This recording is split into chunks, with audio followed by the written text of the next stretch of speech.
Jama, on ne panique.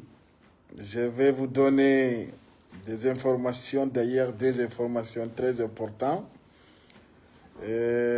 Paikun sare ngal paingal labangal nantungal inde paingangal nanda et de paile. Je pense que le son est bon. Si c'est bon, je vais voir. Minute. Voilà. On a dit pijirin ko ma jama on yewte fino be famira parce que si tawi jama on famali be bittoto ma be bittine ma be mijine ma be humpite n'est-ce pas ko be anda fi mudum. Donc ara kon mi fala on andi tinde taw ko atikon ko fi ko fe kon Côte d'Ivoire parce que jama on no doit humpitede be andine ko hon dum fewndi awola do tum be nama CNRD harabe anda hore e binde dun no hulbini parce que de mari communicant be ngol leñol men communicant be hulbini be taw be kanyum n'est-ce pas ko fenande be subi mi hala ni non taw e ndi leydi do ki kalajo lamo ta ko do dum mi hala ni o mi fillitike mi woli mi fillitike mi hala ni on dunga andi on ko holor don ko hunduko don sikkude lagine do ko e hunduko wona on don sikkude ko e hala jokka on don sikkude ko sama kala wi wo ngingi yima ama be wi non ama lummino a nyamu haruda. J'avais toujours dit ça. Mignon yalti yimbe ben e pagaji monni. Parce que be anda ko feondi la Guinée goy. Wallahi billahi tallahi be anda. Si don andu no on de yay no famon parce que penale de yimbe be ronkani yondum. Victimise a gongol inna kanyun no tonya. Côte d'Ivoire ino ko fi iko. Côte d'Ivoire woni Sidia Toureba, woni président Cellou Dalemba, wana be résident ivoirien. Ça c'est quelque chose de clair. Si Taïwana a résident du pays, awatare sansa de ndi lady donc parce que on si coup de harei on a voulu go on do yurmi billahi do yurmi minimum perdi yalte o fuma mon yalte o birdi mon ala on do yurmi mi hala nino on ha mi ronki minni on na lawol jokkudol ngol woni lawol yilte are tawto men ka CNRD dum no wondani on e jang no wondani on e buttu no wondani on go buttu ɓernde na fi miɗo lagine ɗo ɗo gandi ko ɗum yewtuno atomi yiwde ton donc ino ko feƴƴi kon passeport diplomate maɓɓe on jattanoma woni Sidia woni président Cellou Dalein ordinaire on wona e ko duwa ko kondu landa fiire sansagol ko hande le 25 juin 2025 woni ko fermayno fiyoɗo wonon on landitaki wonande Sidia Ba wonande président Cellou Dalein Ba fiyonon hani ɓe arano ɓe resansi waɗi lebbi ɗiɗi ɗum ino noddita jama yo jaɓu gonga taw jaɓu victimisagol taw jaɓu toñugol hoore mon CNRD loppa kayɗen penale mum kadi minani woɓɓe no nawo ko ɓe Guinée ayo ɓe artuga non ka revenir au pays an a yawi a aruli hoore ma resansike onon ko fiyonnu ko waɗi yi ko minen fulɓe ɓen on fene na enen fulɓe ɓen he taw toñu fulɓe ɓen taw na ɗumen probléme mon on parlez à votre nom ne parlez pas à notre nom. Parlez à votre nom. Ne nous mêlez pas dedans. Parce que menen fulbe on bega menen mais ala problème. Mais ala problème. Mais ala ni on kika la jola muta kundi le diani on hola kidum. Wallahi billahi tallahi nyande wo e nyande o yey ko ngaldini on. So yilta ki kadi baawo dum hersa iwata baawo mon parce que on jodoto victimiso don toño ngore mon watto ngore mon yimbe radabe watto ngore mon neddo hun anya ko dum no hulbini.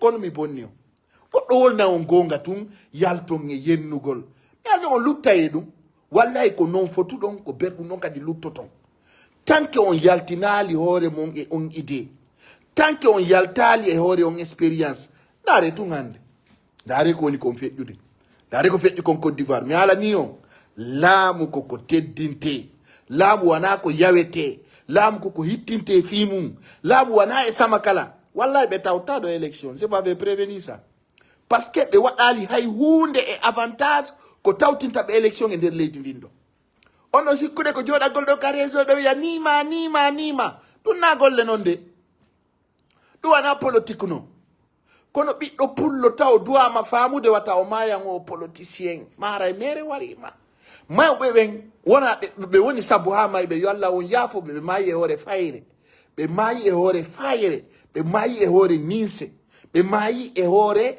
regret. Parce que billahi wallahi tallahi ko fenande jokkano, ko business jokkano e hoore mon e hoore an e hoore maɓɓe. Je vais prévenir ndare tungo non hande wonɓe jooɗarde diaspora Côte d'Ivoire ɗo gonɗo suusu ɗon fof si rien absolument. Parce que onon tigi ɗon andani hoore mum. Mi haalani o woni Côte d'Ivoire, woni Sénégal, woni hay Guinée Bissau ɗo. Si goɗɗo memminike wi ko contre président Mamadi Doumbouya woni, mais yahay men haɓɓama men artirama ala Guinée ɗo. Billahi wallahi tallahi. On va prévenir ça.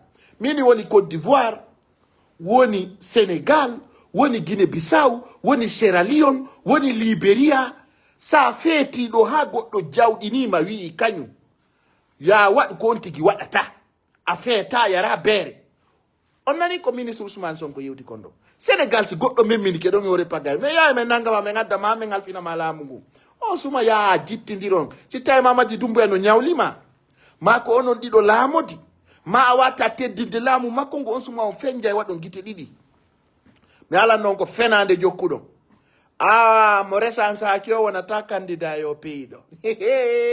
Accane men. Allah giɗo jomage, Allah giɗo jomage. Ay ɓenno moni. Ay ɓenno signini, ay ɓenno wulla. Mena me woli o men ukkayo mone. Je vois be préveni mini men sokkayo mone musuɗo. Ko menen wawi combat. Menen men ari ka sendere tun huɓɓi. Menen haala ala, birdi ala, tagaɗo ko waɗirana gite. Oh, Mama Mali Balde, big up. Tapote like ko waɗirana ɗa gite, waɗirana ɗa noppi, waɗirana ɗa hakkil ko fiya mijito. Jooɗe e yennidiro. Onon ko ɗum waɗi golle mon. Hey, ɗon fori e ɗum. Restez dans ça. Ce qui reste, voilà notre cher président. Son Excellence Général Mamadi Doumbouya. Il est là aussi. Gauche à droite, c'est lui. Il est là aussi. Il est là aussi. Donc, ce qui reste clair, vive Général Mamadi Doumbouya. Hiɗen weltanademo ɗen du'anademo ko sorti ɗe kikalaji e affaire la Guinée. Non, président Mamadi Doumbouya mi respecti kala guinéjo mo teddinalima ko layifujo ma ɗum ko majjiraɗo abem jooɗon ɓaaro. Par ce que si mi parla e porto ko mam jooɗon ɓaaro no wowiri noon, accem jooɗo mi ɓaaro. Par ce que ko ma jama on humpite ɗon sikkude menen men mayay ɗo fi goɗɗo hande kadi ɗon sikkude on aray ɗo ukkon men mone haray ko andigol jama on ko feƴƴi kon Côte d'Ivoire ɗum hino habbano. Ɓe wawata noddede ka justice, ɓe inna ɓe nototako. Ɓe nodde ka justice, ɓe inna no minen min nottako. Ɓe doga leydi ndin duuɓi tati. Kon ɓe fala waɗande lagine. Sariya leydi nodde. Wiya e kaari meɗen nodduma fi Allah, ar wallidiren, golliden, min dara ko jiiɓuɗa kon no jittire. Inna arata. Mukko arata. Jejeɗa haron keɗa ala ko wolaka. Ala mo wolani ɓerde mi ɓerdata. Jonno ɓe ya recense angol. Ɓe andi ɓe ala extrait de naissance. Ɓe ala. Passeport expiré. Ɓe ya ɓe toña ambassade on kadi. Ɓe joɗo ɗo ɓenna. Ye, on n'a pas respecté tel ou tel. Anga yay ka ambassade dayna recense to ɓeni a recense tako. Hein? Andi ko fabbuɗon ɗon. He, on perdi. Yandas no enani on. Mena me hulata on hande. Men hulata on jango, men hulata on faɗɗi jango. Menen ko yimɓe ɓen suuɗi on ko menen min wolnan ɗum e yennidirtano. Kono son sikki on ukkay ɗo fulɓe ɓen e probléme kala wonɗo hote on portera plainte à la DPJ, Interpol interpellé te ɓe artirama ha ka leydi ɗo. Nden feekere mo lanni in koye waw ko aylo mi yiɗa men minon mi. So tawi kon worɓe venez au pays, montrez vos capacités. Tertoɗon probléme. Onon laamiɗo woɗon mari probléme. Minen mi ronkani on ɗi probléme ji mo nani. Kala jokkuɗo ɓe ko annaɓe hoorema kaso. Fenanalima billahi wallahi tallahi. Sa woni ɓawɓe si a piyetake haɓida e mawɓe matte julɗo juulan fure. Ɓe laamotako, ɓe laametake, ɓe accata kadi ɓutta. Awa yaha e recense ɗo. Onon lebbi ɗiɗi ɗon jonna yo recense. Accon ha dernier jour inno ɗo yaade recense ɗo. Ambassadeur jo waɗi yewtere e wi makko. O wi o naɓa e recensement on ha ka cuuɗi maɓɓe. Min so landike la o naɓa ka DPJ Côte d'Ivoire ɓe haɓe recence o to. Ɗowale kadi wallahi billahi tallahi o laaɓan on boy. Nouvelle constitution o jango e alkamisa.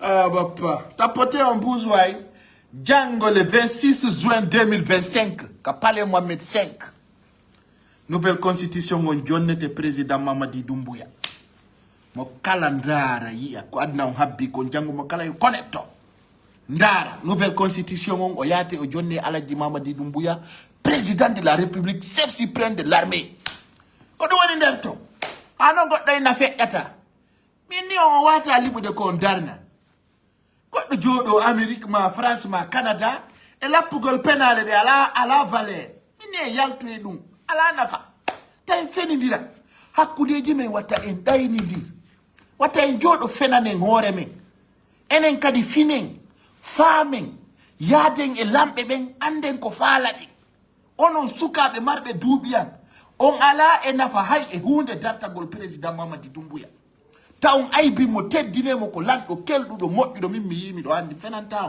min nami na fiki goy mais bi do wonde goddo mi hollay terre à terre il faut que ça soit clair mais ronkani on do parce que oui wotere bendata didi bendata wotere tipota ko fenande kono falna do jama awa Côte d'Ivoire walto ni baso même mini do Alassane Ouattara ne o yi déjà quand mo fala wadde 4e mandat si goddo même mini do ngere si be nangi ba be buinte a confirma Guinée jo kala ko woni min ko mi torto mam jeejama babe malamu tako nen malamu tako ta jabu hay goto fetina ma antigi andi ala nawre ma niveau lam kono warto tola hono pirata hono sonkata are sansike ka are sansike ay bi kaydima mora sansaki o kanyum ittiore mu ngilagi menen men force ta yimbe be fangin kini be kanyum ko woli ko dum marche lagine on va se voir au terrain menen medenga haray ko sadi ko toli kala faala do artude pay on commanda pay on commanda kay commandement bla bla kono woni dum in ko no fangin kinno no famina ko kaccu ara lamma awa hikka yo on fu mi don victimise ay golle fuddaki ye ni be resanso tako be artu lagine taw be ye avion am be inayo be artir budi ko be jetti ko be jabali andi onon ko fenade wala taw onon là vous le mettez la main charge vous là vous supportez telle les propagande vous là vous oyi da la Guinée sina du handare no na do fewndide wala ngol do yimbe piji di gasata si tawno dum be yawno wano le 15 ma le 10 be ni yaabe resanso harande nyande be yimino be tiader ni nyalande de ya don kala la sagol arule ma ire be arule allez on va vous arrouler vous allez nous trouver là-bas que l'ambassade a dit c'est resanso pas est-ce qu'ils sont résidents de Abidjan Guinée be fop no doit artude wakilo non di lady men sanzira wakilo non di lady men jalbira wakilo hollira ko woni ko lady mundi ko ko joda galde Mamadi Doumbouya il est comme ça Mamadi Mamadi Doumbouya il est comme ça Mamadi Doumbouya il est comme ça il est comment qu'est-ce que vous voulez mais ne nous embêtez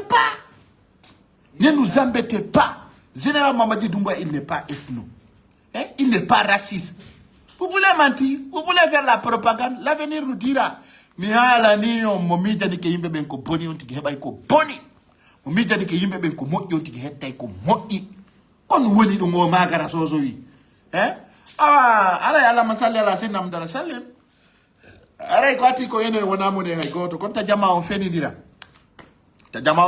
nde so sikki ko wona ko wolede ko monyo wolande ko sama kala fu ike o hollude o sikku dadna on do ko fi yimama nani wobbe no inna do il faut qu'on passe par la force on mo fait inanton force ko jena Mamadi Doumbouya wolanton no menen fi Allah si don wowlude tan wole inde amen wole e inde mo menen wombe gaabe menen meden welti meden wi laamu ngum bien mi wi lagine ko ni progressude wobbe no inna men do laamu Doumbouya feƴƴay menen ko menen buri o gandude dum menen men gandi tagado maye dum no winni ka qur'ana kullu nafsin zaikatil maut menen meden andi tagado feƴƴay ko menen buri o gandude dum menen meden andi ala ko ari luttude e saare aduna kono non menen meden baawo général Mamadi Doumbouya men yennata goddo men aybinta kono gonga kam men yaltinanay dum jama'o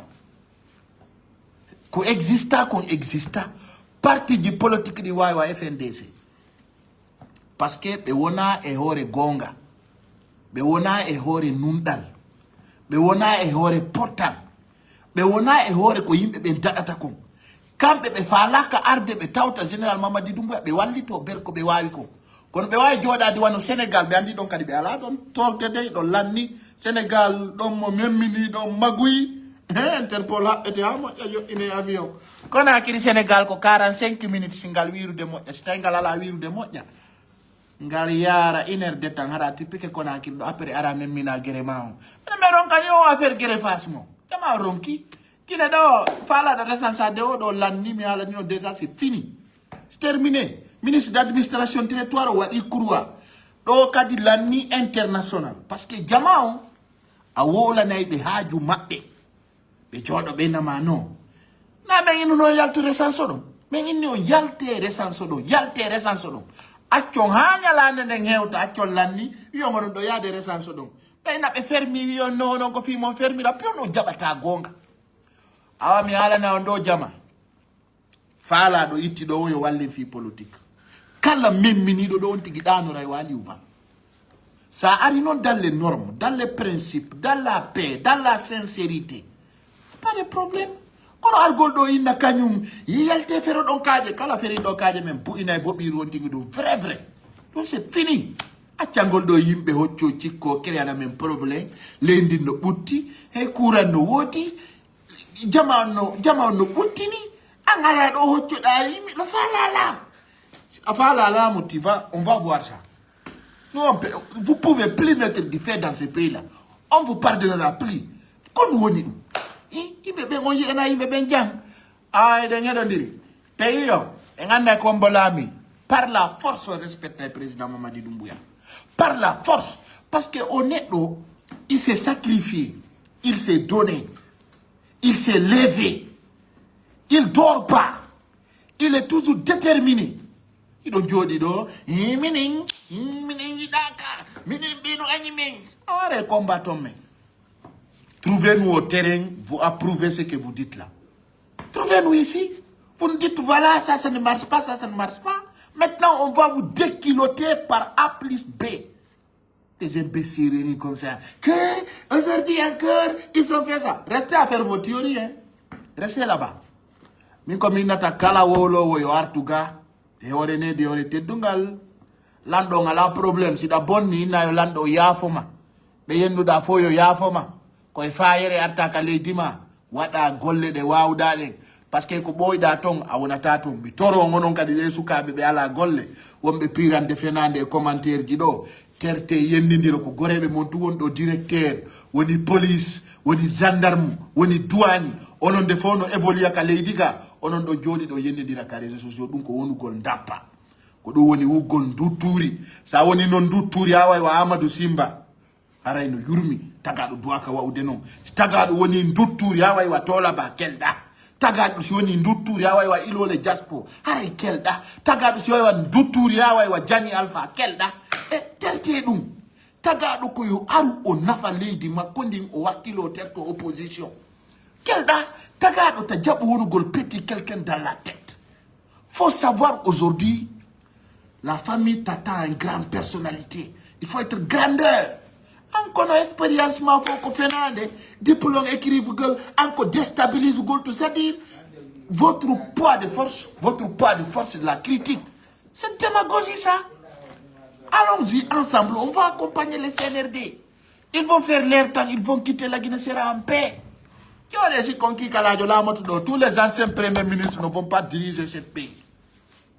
Mais dites-nous, qu'est-ce que les anciens premiers ministres ont fait? Moi, quand je vois des personnes, de petits quelqu'un, n'est-ce pas, qui nous disent que, voilà, on prend l'exemple sur Alpha Condé. Alpha Condé qui a tapé la Guinée pendant 11 ans, il n'a pas fait un pont, ni route, ni usine, il n'a rien foutu, même avion. Mais si il y a de petits communicants, soi-disant des communicants